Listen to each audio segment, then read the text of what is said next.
ஆண்டவரும் இரட்சகருமாகிய இயேசு கிறிஸ்துவின் இனிய நாமத்தில் உங்களுக்கு நண்பின் வாழ்த்துக்கள். சங்கீதம் 37:9 இப்படியாக வாசிக்கிறோம். கர்த்தருக்கு காத்திருக்கிறவர்களோ பூமியை சுதந்திரித்துக் கொள்வார்கள். இதில் காத்திருந்தல் என்பது வெறுமனே ஒன்றும் செய்யாமல் இருப்பதல்ல, தேவனை நம்பி அவருடைய நேரத்தையும் வழி நடத்துதலையும் பொறுமையும் எதிர்பார்ப்பது. நம்பர் 1, காத்திருப்பது வீணான காலம் அல்ல.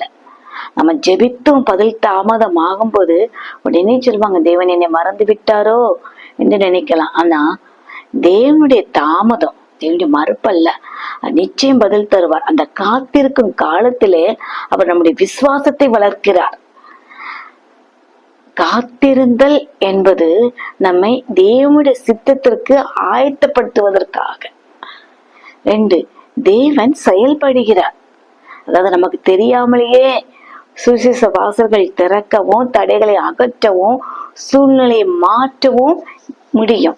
ஆகவே கண்களுக்கு தெரியாததை வைத்து பயப்படாமல் தேவனுடைய வாக்குத்தத்தத்தை பற்றி கொள்ளுங்கள். பாருங்க,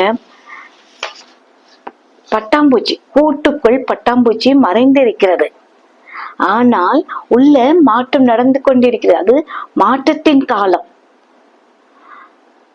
அந்த மாற்றம், அந்த உருவாகிற காலம் முடிஞ்ச உடனே அழகிய வண்ணத்து பட்டாம்பூச்சி வெளியே வருகிறது.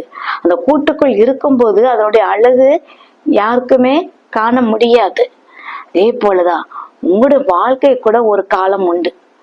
ஜெபத்திற்கு பதில் தாமதம் ஆகலாம். எதிர்காலத்தை குறித்து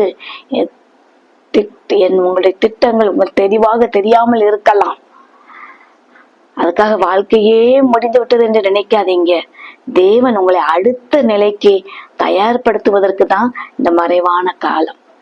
பாருங்க, அம்பு விடுகிறவங்களை எத்தனை பேர் பார்த்திருக்கீங்க? அம்பு விடுகிறவரை என்ன செய்வான், அந்த அம்பை முன்னால அனுப்புவதற்கு முன்ன அதை பின்னால இழுக்கிறான். அம்பு பின்னால செல்கிறது. அப்போ அம்பு சொல்லலாமா, நான் ஏன் பின்னால செல்கிறேன், நான் தோல்வி அடைந்து விட்டேனா? இல்லை, அது பின்னால் இழுக்கப்படுவது முன்னால் அதிக தூரம் செல்வதற்காக. அதே போலதான் உங்கள் வாழ்க்கையில பின்னடைவு போல தெரிகிறதா? வேலை போயிருக்கலாம், நீங்க நினைக்கிற திட்டம் நின்று போயிருக்கலாம், தடைப்பட்டு இருக்கலாம். ஐயோ, இந்த திட்டம் ஏன் எனக்கு இன்னும் நிறைவேறவில்லையே என்று சொல்லி இருக்கலாம். ஆனா நீங்க எதிர்பார்த்த கதவு மூடப்பட்டு இருக்கலாம். அதுக்காக தேவன் என்னை விட்டு விட்டார் என்று முடிவு செய்யாதீங்க. சில நேரங்களில் தேவன் உங்களை பின்னாக இழுப்பது முன்னால அனுப்புவதற்கு தான். நீங்க போக வேண்டிய தூரம் வெகு தூரம். 3வதாக, பிறரை பார்த்து சோர்ந்து போகாதீங்க. இந்த சங்கீதம் 37 முழுவதும் துன்மார்க்கன் செழிப்பதை பார்த்து பொறாமைப்பட வேண்டாம் என்று அழகாக அறிவுறுத்துகிறது. சில நேரங்களில் தவறான வழியை செல்வர்கள் இப்படி முன்னேறி போறாங்களே என்று நமக்கு தோணலாம். ஆனா துன்மார்க்கன் சொல்லுவாங்க, ஐயோ அவன் துன்மார்க்கானா இருந்தான், பாருங்க இப்படி முன்னேறிட்டு இருக்கானேன்னு. ஆனா பாருங்க, தேவனை நம்புகிறவர்களின் முடிவு தேவனுடைய கையில் பாதுகாப்பாக இருக்கிறது. துன்மார்க்கன் முன்னேறுவது போல தோன்றும், ஆனா தேவனை நம்புகிறவர்கள் ஏன் இன்னும் காத்திருக்க வேண்டும் என்று நீங்க நினைக்கலாம். ஆனா அதுக்கு பதில், அவசரப்பட வேண்டாம். தேவனுடைய நேரம் உண்டு. அவரை நம்பி நிலைத்திருங்க. 4, பூமியை சுதந்திரித்தல். பூமியை கர்த்தருக்கு காத்திருக்கிறவர்கள் பூமியை சுதந்திரித்துக் கொள்வார்கள் என்று பார்க்கிறோம். பூமியை சுதந்திரம் என்பது தேவனுடைய ஆசீர்வாதத்தை அனுபவிப்பதை குறிக்கிறது. வெறும் பொருளாதார ஆசீர்வாதம் மட்டுமல்ல, தேவனோடு உள்ள உறவு, சமாதானம், நிலைத்தன்மை, அவருடைய சித்தத்தில் கிடைக்க ஆசீர்வாதம் ஆகியவற்றுதான் இதுல அடங்குகிறது. அப்போ உங்களுக்கு ஜெபத்திற்கு பதில் வரவில்லையா, உங்கள் எதிர்காலம் எப்படி இருக்கும் என்று தெரியவில்லையா, சோர்ந்து போகாதீங்க.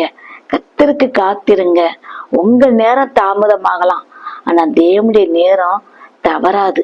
அதனால்தான் சங்கீதம் 27:14 பார்க்கிறோம், கர்த்தருக்கு காத்திரு, திடன் கொண்டு உன் இருதயம் ஸ்திரப்பட கடவது. கர்த்தருக்கே காத்திருந்து பார்க்கிறோம்.